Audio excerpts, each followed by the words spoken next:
Welcome back to Crusader Kings 3, A Game of Thrones. We are heading off for a tournament, so without further ado, let's get straight into that.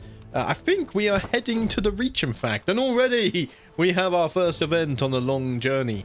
The massive chopping block in the middle of the logging camp of Mudgrave has seen much use. It looked like it's always been there, even before man walked this earth. My shoulders are tense and my forearm trembles slightly from built-up stress as I approach the magnificent wooden trunk. I carefully place a piece of discarded timber at the podium, and in one swift motion, I raise my axe. Will I have a chance to become one-legged? I mean, we lose stress, but we're not very stressed right now. No, manual labor is beneath me. I must save the energy for the tournament that is ahead of us. The Iron Phone Flue is spread out. Bloody hell, guys, I can't speak today. Everything feels like a tongue twister. Right, we've arrived at the tournament. It's okay. I've arrived at the site of the tournament here in Golden Grove. Though not all the revelers have yet arrived, throngs of people wander through the colourful surroundings, all looking forward to the forthcoming displays of skill and prowess. There is no time to lose. I must begin preparing. I must be a victor at absolutely any cost. So we have a melee and a duel, which means we're probably not going to win anything here. So what I want to do is actually recruit some powerful captains, some new knights for our camp. Now, I think this might automatically pop up, but I have to click this, though, to get the chance, right? Let's try. Food and drink is abundant during the tournament to the delight of the attendees. 3 peasants in particular seem to be sharing what looked like an entire keg of spiced wine. Let's join them. Why not? Mind if I join you for a cup of spiced wine?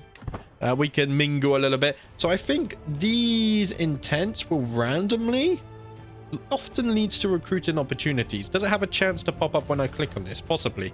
The moment I walk into the camp, I'm greeted by a pungent smell, covering my nose with as much grace as I can while trying not to get sick. I am approached by Quentin, holding a handkerchief over his own nose. House Potter. You should go away, my lord. Contestants are getting ill, harmed by the bad air, he warns me. Well, I have experience with this. Aren't the men by any chance throwing their feces into the river? Let's find the explanation, and we have indeed found it. Right. Let's go ahead and warn everyone. Tell them not to do that. Right, we didn't qualify for the joust, but we kind of expected that. May the best man win. We haven't managed to find anyone to recruit yet either, which is rather unfortunate. Do we have House Gold Wine and House Red Wine? Wow. Okay, that is going to be an interesting joust. We have Arthur Dane here as well, which is very interesting. And he's fighting Gerald Dane. Okay, there's a lot of cool fights here. This is me. I'm not fighting, though. I'm not fighting. Okay. For a moment, I thought they were putting me there. Right. Who won the joust, do you reckon? I reckon Arthur Dane won it. In fact, he has. There we go. We spoiled ourselves. So Arthur Dane managed to beat Lord Paxter of the Arbor of House Redwine in the finals. Yeah, who's going to beat Arthur in a joust? Let's be real. How old is he now? He's only 47. Right, let's try and find another champion to recruit. Surveying the assembled petty nobility gathered in Golden Grove, I spot just the sort of man I need.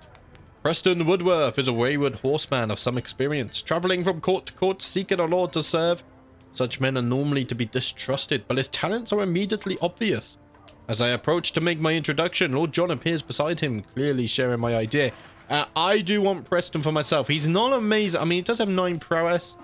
He's a neophyte fighter, a skilled tactician. I think the more knights I have in my court, the better. So, 20 gold though. I mean, we have 250. Sure. Be assured, Preston, I will pay better. And he has joined my court. Very nice. Hopefully he does become a champion. Maybe we can get one more before the tournament ends. It would be nice. I'll be surprised if Arthur doesn't sweep the floor with the other contestants. I hear as I walk around the camp. A group of visitors are eating around a pot, and I spot the very Lord Commander, Arthur, sitting with them. You exaggerate, my friend, he says, as he seems to be quietly considering something. I lock eyes with him and give him a subtle nod. If you excuse me, he mutters, getting up. Is there something the Lord wants to discuss? I just want a fair fight. I would love for you to join my court, but you do serve in the King's Guard, so I don't think that's going to be a very likely outcome, is it? Right. We didn't qualify for the melee. Let's speed through this, because we are not fighting in this, of course. And we failed to find any more commanders. We did manage to recruit one man And I have unlocked another diplomacy perk, which is going to be nice. Right, what's a chaotic sport? Has it ended? Oh, we have a duel as well. Okay. Right, we can still try and recruit one more. But before we do that, let's get some perks. Prestige per dread? Offer vassalization, legitimacy gain? Well, I guess we could get down to August. Why not? Is there anything over here I want? Truces, forced vassalage. Yeah, this doesn't really matter. Let's get firm hand. Monthly prestige per dread. 0.4%. I don't think we have any dread. Where do we see dread? Yeah, I have 0 dread. So that's not going to help. But prestige per captains, which we can get next, will help. Let's go back to the camp, see if we can find someone. My knight Sorella's recent absence have not gone unnoticed. Wait, Sorella is my knight? Oh. Okay. What's happening here? Nor the many servants turned away from her door. At the Tawny's request, I enter her lodgings. Sorella acknowledges me with a scant obeisance, turning her shining sword over and over in her hands. All the world knows I am a great and worthy knight. And so, without highborn attendants and grand gifts from my liege, I must refuse to compete. By attending the contest in poverty would dishonor us both. Compete? She will not compete or aid in the tournament. You do owe me your services, remember, Sorella? Dare you defy my order? Is this a sign of disobedience and early rebellion, possibly? I hope not. I will give you a chance to fix this. Jane, my caravan master, died of old age, so we're going to have to find our own way back. My old caravan master, Jane, shed her mortal coil when she died of old age. It behooves me to choose someone else to lead my entourage. In fact, there are 2 who could easily fill Jane's shoes, either my courtier Estienne or my knight Sorella. I don't trust Sorella, so I'm going to take Estienne. In fact, he is excellent as well, so let's employ him. Sorella is causing a little bit of chaos now, so I don't think I'm going to give her the extra responsibilities. Right, and the duels have begun.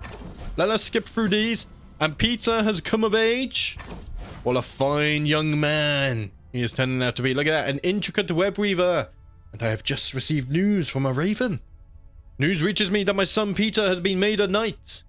He has made House Blackriver very proud. Good for him. My children are shaping out to be very reasonable young men, which makes me very happy. Right, let's skip towards the end of this. And Dean has given birth to a daughter. She is future heir to the Blackriver estate. Let's go ahead and give her a name. And you guys decided on Sylvia. Thank you, Yuri Zeko. I think I said that right. For the name suggestion there, may you grow to be strong and wise, my granddaughter. Wait, let's slow down time. I need to go ahead and pin you. There we go. Let's keep an eye on you. You didn't give me an education focus, so I will pick one when she becomes the suitable age. Right, let's get back to the tournament. I think Robert and Arthur are currently fighting. I'm not quite sure who won that. I think Robert won, actually. Oh, that's quite the statement. I think Arthur let him win, though. What a King's Guard. Really embarrassed the king. Maybe, maybe not. And the tournament has ended. Let's skip through this. So, Lord Howland of House Reed won the melee. Of course, Arthur won the joust. And I think Robert won the duels. I'm not too sure. But let's go ahead and return home. We got a long journey ahead of us. Our journey is violently interrupted by the sound of tearing flesh and gnashing jaws, and the desperate cries of a man about to meet his end. The noise is so horrific, it must have come from the depths of the Seven Hells. Attempting to track the source, we find a desperate knight struggling with a wild lynx. His blade is wedged between the beast's jaws, but his grip is beginning to falter. Matthew here, oh, he doesn't have very good prowess. How this man became a knight, I will not know. Captain Harlan of the Blue Company, try and help him. Unfortunately, he died and we weren't able to help him. Journeying through Dirt Dance, I passed by a peculiar looking tent, splayed open with yet more peculiar occupant inside. I'm not interested, you're trying to take my money. He saw that I was wearing a nice fancy cloak and he was like, oh, I have some of that guy's gold. Let's ignore the peasant battle going on there. And carry on our way. As we managed to get through a dangerous path in Whispering Wood, we decided to rest for the night. As I walk around the encampment, suddenly a strange feeling that someone is missing bothers me. I ask around and everyone agrees on one thing, that we don't remember seeing Sylvia all day. Maybe that's because my wife gave birth to her and she's still at home? I don't think my wife's going to be happy I lost the baby though. Oh dear, this is worrisome. She is still just a child. What if she got lost? Somewhere in the forest a long way. She is probably lonely and more importantly, starving. Oh no. We will mount a search party for her. I think it's important that we try and find her. And we do find her and bring her back. How I lost a newborn baby, I would never know. Maybe that's why I don't have kids in real life either. Right, Hammerford, we could get some building done. So we have the bloomeries built. I want to replace the dry moat. Let us replace this with... Is there something that buffs archers? Outposts buff archers. They get damage and toughness. So they might actually be the best. But this gives more overall archer damage. I'm wondering if we should have built both then. Let's see. So this is a little archer damage, but also some toughness. And this is just pure damage.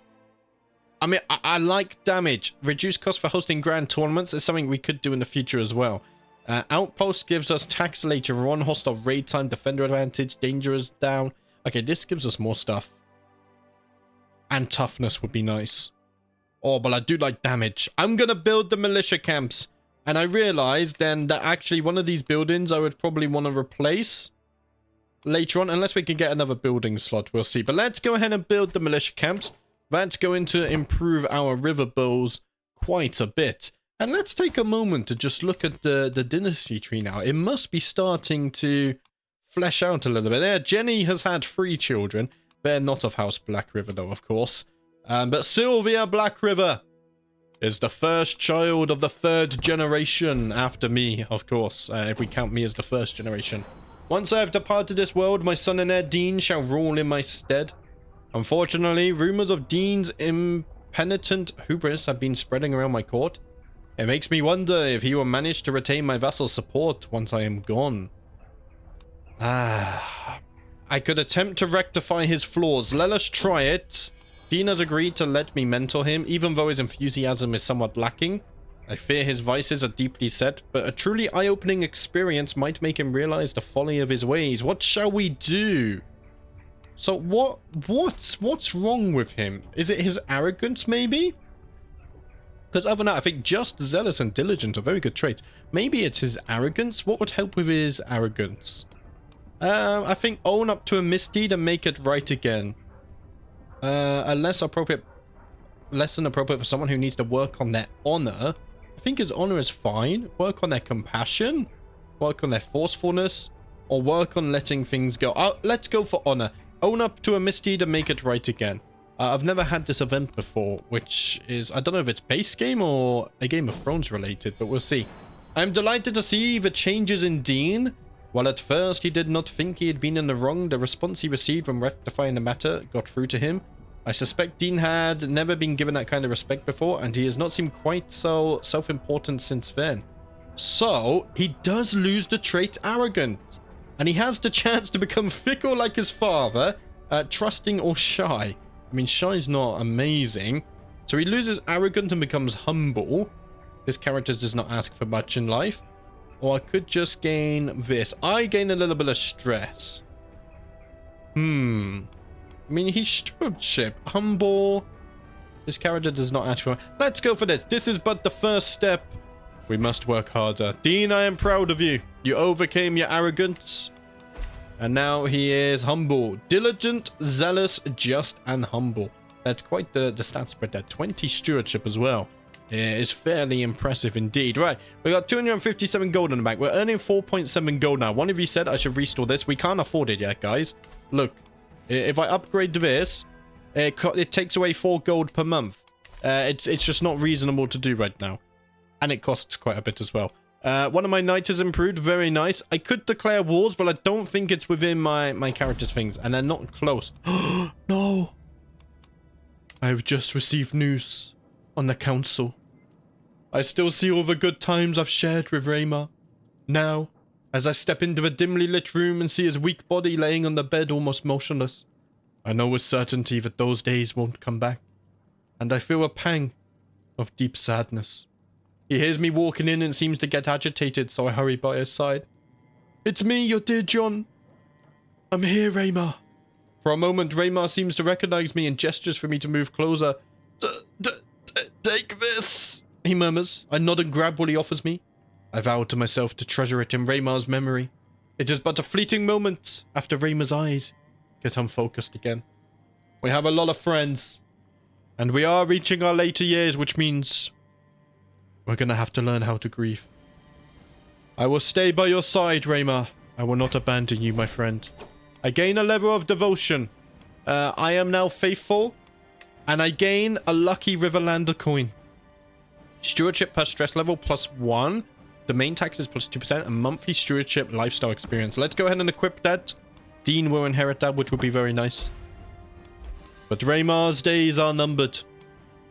And we're probably going to gain a lot of stress, but that's okay. We will get through it, guys. How old is he now? He's 56. How old am I? I'm 51. He's only 5 years older than myself. Suddenly, the reality of life and death is hitting me hard. Military upkeep. You gain men-at-arms negotiation for 5 years. 25% reduced men-at-arms maintenance is nice. That's a little bit of buff to our gold. And it seems that by being at Raymar's bedside, I may have become ill as well. Lord or peasant, high or low, it doesn't matter. In the end, we are all immortal. I was reminded of this as I woke coughing in the early morning hours. A dull ache pounding from my head and throat. My body is racked by shivers and weakness. My head leaking from every orifice. I heard that wheezing from down the corridor, my lord. Should you require it, I know a fair number of suitable remedies. Let's see. Oh, my health is poor. I think do no more than what is necessary. I don't want to risk too much here. Robert entered my chambers with an earthenware jar cradled in his arms and came to sit by my bed. He pulled a leech from the jar and gave it a most tender look before carefully placing it on my face. Remain still, my lord. Better not disturb. They're feeding. The leeches turned out to be just what I needed. For now, the worst of my symptoms are alleviated. The world seems a little bit brighter. So am I feeling okay now? I'm still poor and ailing, right? One of you guys said I should put this guy on plague resistance. But why?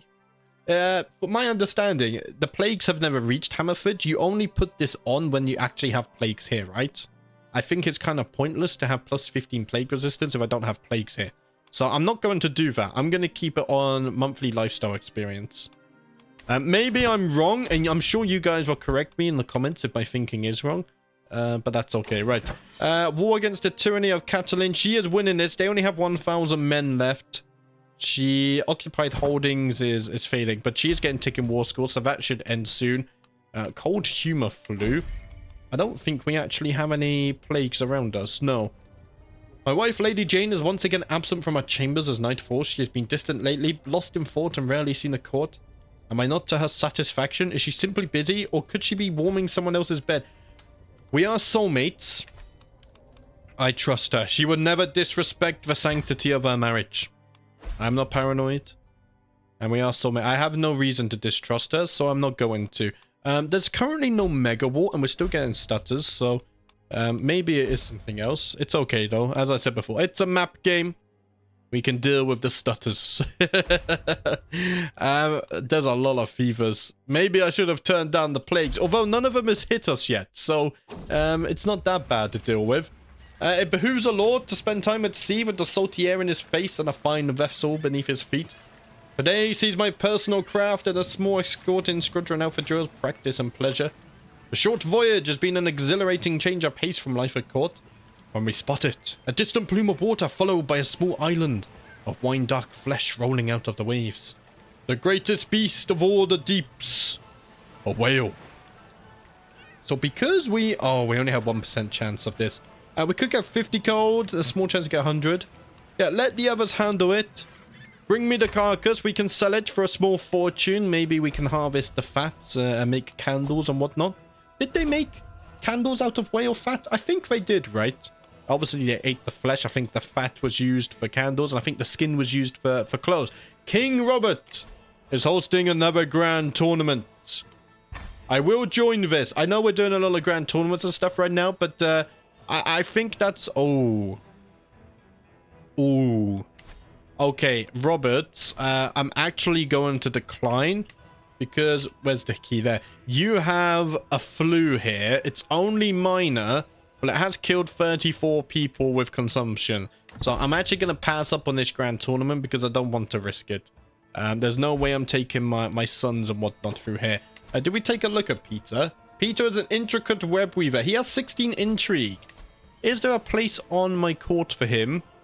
I mean, Master Arwood, he is my friend and a powerful vassal, so I think we keep him for now in his station.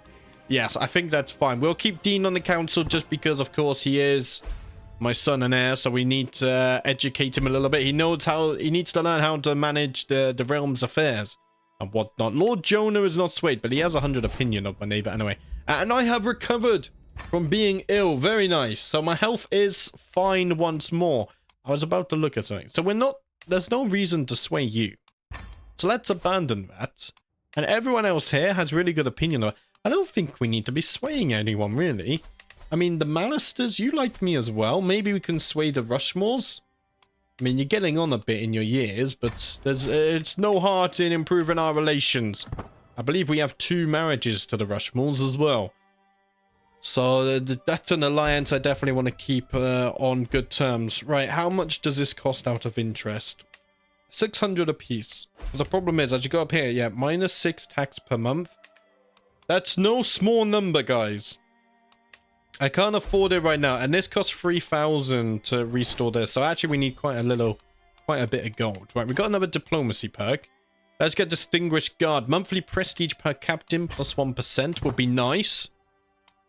One of you said as well, make a faction against my liege. I think that makes no sense when we have such good relations and alliances and stuff like this. Guys, we don't have to do constant war, okay? Future characters will have their chance at doing that.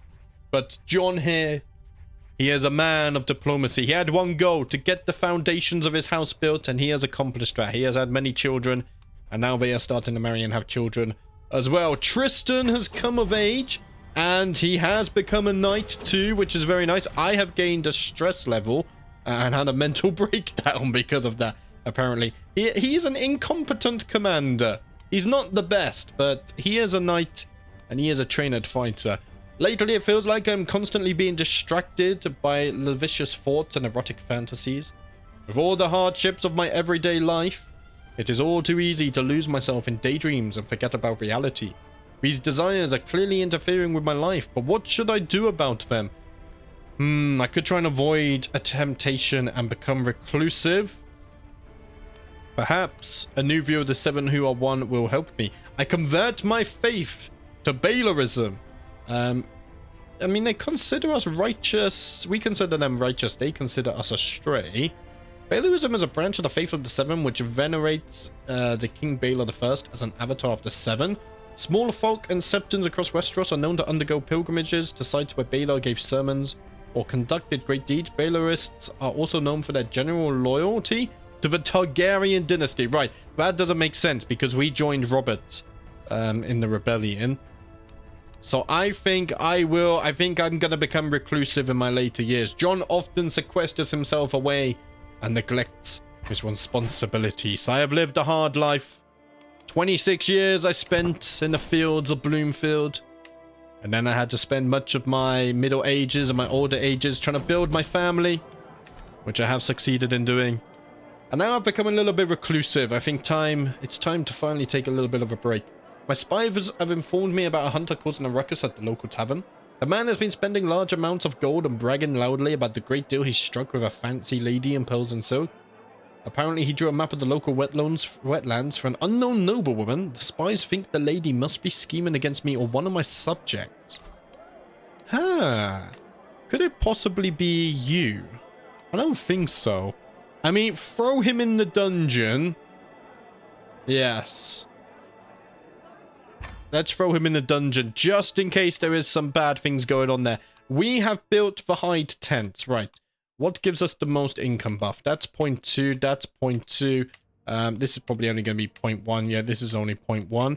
And this is percentage based. So let's go ahead and upgrade the windmills first. That's 300 gold. This gets expensive pretty quick. We could also upgrade the castle, I guess. And my daughter-in-law, Belissa, has given birth to a daughter. Bryndon has had his first child. What shall we name her? And you guys decided on Isolde. I hope I said that right. Thank you for the name suggestion, Kim. And you did go with diplomacy, which I think I actually might be the best educator. Yes.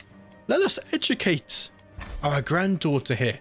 And of course, now that our sons are having daughters, I should actually get through this absolutely gigantic name list I have from you guys. That's why I say only to request one name each, because we get a lot of name suggestions. And if we all requested like 6 at a time, I feel like we would never get through it. Right, I can ask for gold from the High Septon. So let's go ahead and ask for that. I think we're not going to use our piety anywhere else, so that would be nice. Greetings, Lord John of Hammerford. I've considered your plight and decided to grant your request. May these funds help you spread the true faith in your lands. Thank you, Great One. I will use this wealth wisely. We will use it to build up this. Right, I could probably unpin you. I'm going to keep you pinned because you're a child of Dean and we want to keep an eye on you. Brendan, I could probably unpin you now. Are you married? Yeah, of course you are, because you just had a child. Peter, I would keep you pinned just because you're not married yet. Tristan as well, you're waiting for her to come of age. Lena, 2 more years, and then you become an adult as well. Oh, it's so nice. Seeing all my children become adults, looking at them becoming knights. Oh, it's a beautiful thing. I sip at my mug of imported wine, eyes scanning over my latest scrawled work. How cruel a mistress is random chance to deprive the world of such beautiful dance. When one so great falls so far, all lives, all plans are left ajar. Truly, I am one of the great artistic minds of my age. I could become a poet. A fine verse, what shall I muse on next? So in my later years, I slacked off a bit, but I have gone into poetry now. John enjoys spending his evenings giving rhyme and verse to his thoughts, feelings, and experiences. And I think, with that beautiful poem, that is going to be a perfect time to wrap up today's episode. We are feeling good. We're 53 years of age. Let's open the dynasty tree once more. Dean and Brendan have both had daughters now. Hopefully they can have a son or so. I want some grandsons, but there's plenty of time for that. Well, I'm not sure. I mean, my friend here, Raymar, I mean, he's still alive. I think he's actually somewhat recovered. He was on his deathbed, but he seems to be perking up a little bit. Maybe my years are closing in. Look at all of these good modifiers we have.